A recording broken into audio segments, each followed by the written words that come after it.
자, 전월세를 살다 보면요, 막무가내로 임대료를 올려달라는 이런 집주인 만난 적 있으세요?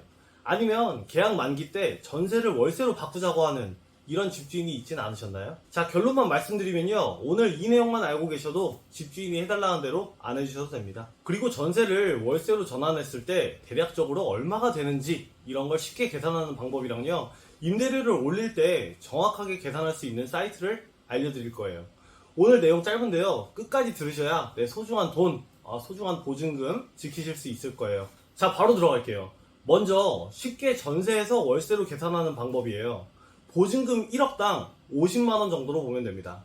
이게 엄청나게 막 이렇게 정확한 건 아니고 대략 이 정도다 라고 생각하시면 돼요.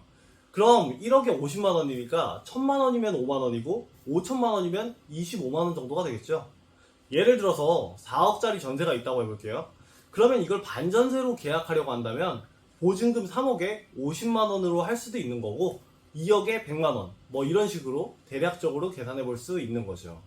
반전세가 아니라 월세로 계약하는 상황으로 가정해 볼게요. 전세가 4억이니까 월세 보증금을 1000만원이라고 했을 때는 195만원이 월세가 됩니다. 신규로 계약할 때는 이렇게 대략적으로 계산해 볼 수 있는데요, 내가 계약 갱신 청구권을 사용한다고 하면 전월세 상한제 때문에 5% 이내로 증액을 해야 하는데요, 그럼 정확하게 계산을 해야 하니까 렌트홈이라는 사이트에 전월세 전환 계산기를 사용하시면 됩니다.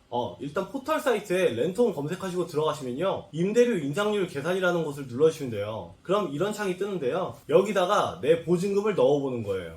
전세 2억에 거주 중이라고 하면요, 보증금 2억을 넣고 밑에 임대료 인상률 적용을 눌러서 5% 설정하고 눌러보시면 됩니다.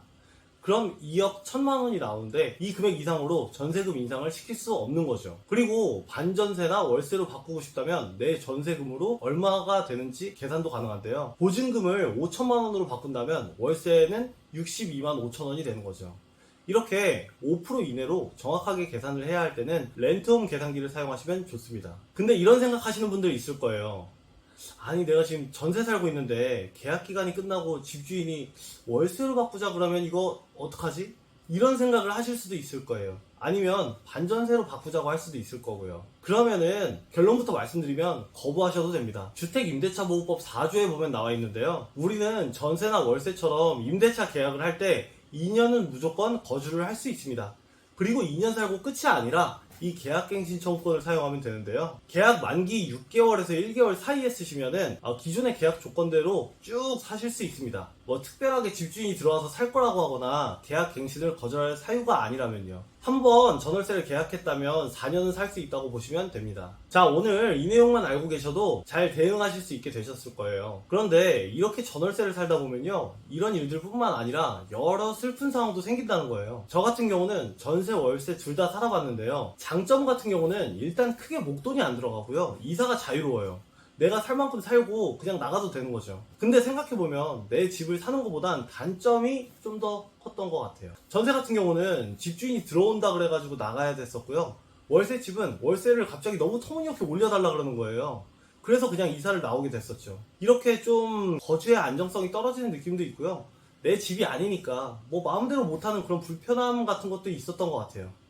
나 혼자면 괜찮아도 가족이 있다거나 책임져야 할 사람이 있다면 전월세는 거주의 불안함이 있을 수밖에 없겠죠. 그래서 저는 내 집 마련을 한 거거든요. 돌이켜보면요, 이 내 집 마련하는 과정이 참 쉽지는 않았던 것 같아요. 우여곡절도 많았고 여러 가지 막 안 좋은 일들도 많았죠. 그러면서 자연스럽게 경험과 노하우들이 쌓이게 됐는데요, 이런 부분을 여러분들에게 좀 공유드리고 싶습니다. 고생은 저 하나만 한 걸로 충분하니까요. 내 집 마련을 하고 싶은 분들은요, 고정 댓글에 영상 참고하시면 큰 도움 되실 거예요. 오늘도 영상 시청해주셔서 감사합니다. 좋은 하루 보내세요.